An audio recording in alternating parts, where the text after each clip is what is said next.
midnight tonight, gang patch ban laws come into effect. You're obviously in and around the community. What are you hearing? Well, I think there's a mixture of views from various people, ranging from, civil disobedience and taking it to court. So there's a broad range of views from the gang community. Time will tell. We've sort of talked with the police before, and we get inconsistent responses. So it's going to be interesting to see how it unfolds. But I think there's some issues that I'm particularly concerned about in regards to the whole issue of human rights. So you will be aware that the Attorney General advised that this was going to be a huge breach of the Bill of Rights. But unfortunately, we can take it to court for judicial review, but the court can't override the government. So what the judicial review, a good outcome would be there be a judicial declaration that these laws are inconsistent with the Bill of Rights, but it won't change it. So that then brings us into another situation, for example, at an international level where it could weaken the government's position. For example, the Prime Minister was meeting with the President of China, and he raised the issue about human rights with China. So in future, the President will raise human rights about gangs in New Zealand.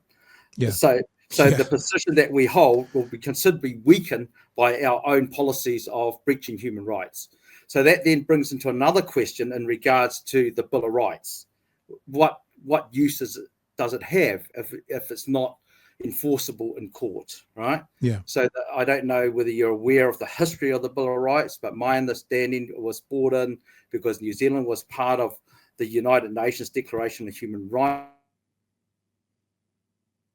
the requirement to have human rights constitutionally.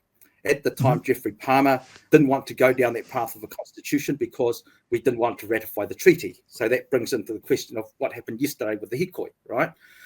So we came up with a soft option based on the Canadian model of a Bill of Rights, which is not really enforceable in court on this issue. So the way forward to avoid situations like the David Seymour bill and all the rest of it, we need to actually have a constitution.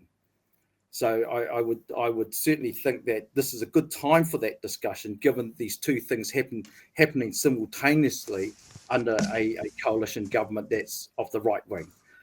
So I think it's a good time to have that discussion about whether New Zealand should actually have a constitution, because that then brings into the whole question of enshrining the treaty as the foundation document of the country, which would then avoid the sort of debacles that David Seymour's gone down.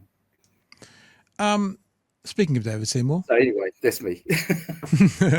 Speaking of David Seymour, a few weeks ago, he made it very clear that they weren't interested in trying to ban the swastika. And he said at those times, Bill of Rights issues, the ability to, profess your right for displaying what you want to do. I'm sure within the community, you guys saw that and went, hey, hang on, don't all of these adhere to the gang patch? Can't we now use what he said would break laws against him and this other thing he's trying to do? Do you know what I mean? I think that, for myself, I'm not particularly interested in the one or the other. What I'm interested in is what's the problem here? What is it that we're actually trying to fix, right? Yeah. So is it gang membership? Is it gang behavior? Or is it both?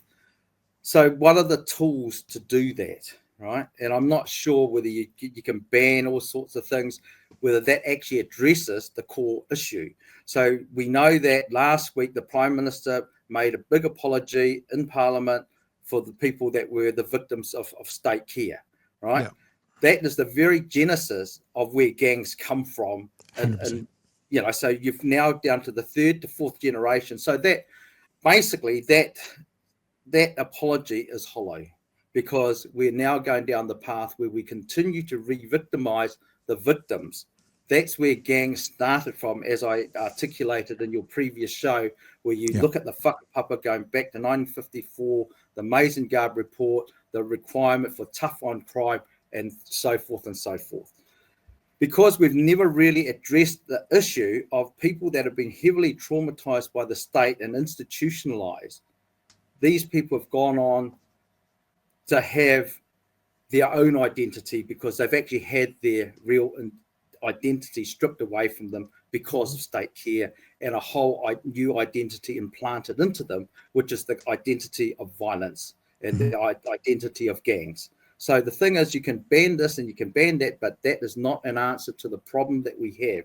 It's about whether the country wants to be honest about the causes of these issues and look at what the real redresses are. That's what I'm actually interested in. So you can ban swastikas, you can ban whatever you like, but banning has never solved any problems in the world.